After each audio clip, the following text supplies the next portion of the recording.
Welcome to Study Loop. Alright, great. We are given the equation here. We have V, of course, being equal to 8.6i plus 4.8j, and this is in meters per second. So if we break it down, we realize that Vx will be 8.6 meters per second, and Vy, of course, will be 4.8 meters per second.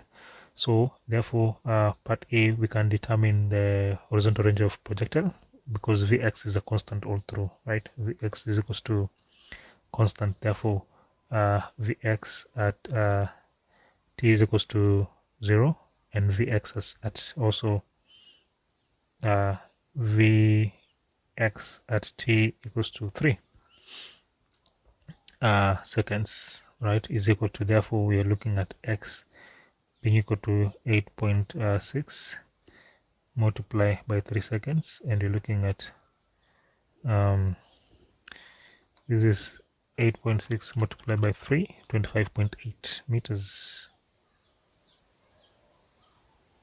Okay, moving on to part B about the maximum height.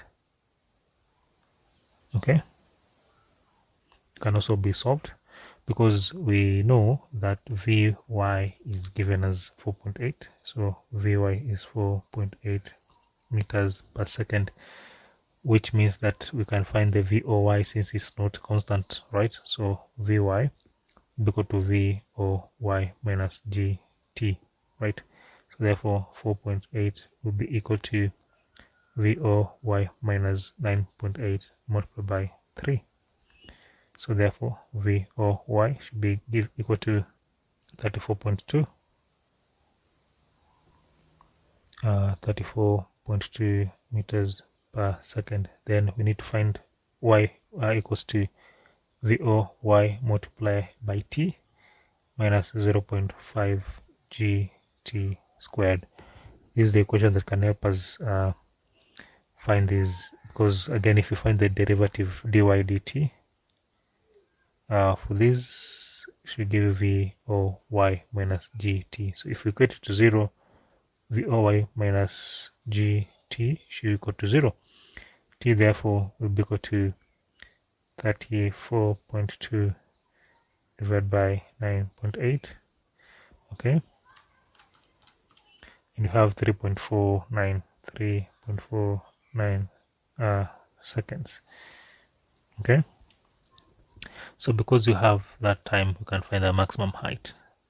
Y max therefore will be equal to Voy multiplied by t minus 0.5 gt squared. So we're looking at 34.2 multiply by the time 3.49 minus 0.5 multiplied by 9.8 multiply by 3.49 squared.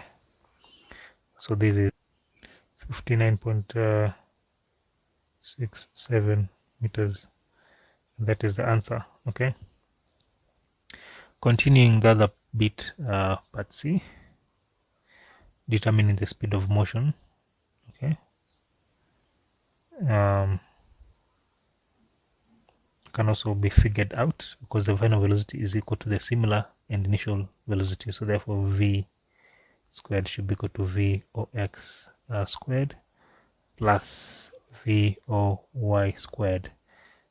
Okay, we're looking at 8.6 squared plus Voy we figured out as 34.2 squared.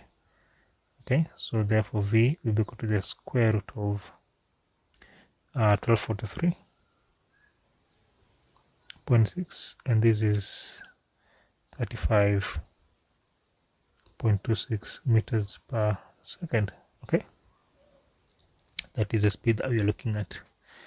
So therefore part D, using determine the angle of motion, can also be determined. Angle of motion, okay, it's quite straightforward. Tan theta should be equal to Vy Vx. So we are looking at 34.2 over 8.6. Okay, so that we get tan theta, which means theta will be equal to tan inverse of that quotient, and you have a 75.88 degrees. And that is your answer.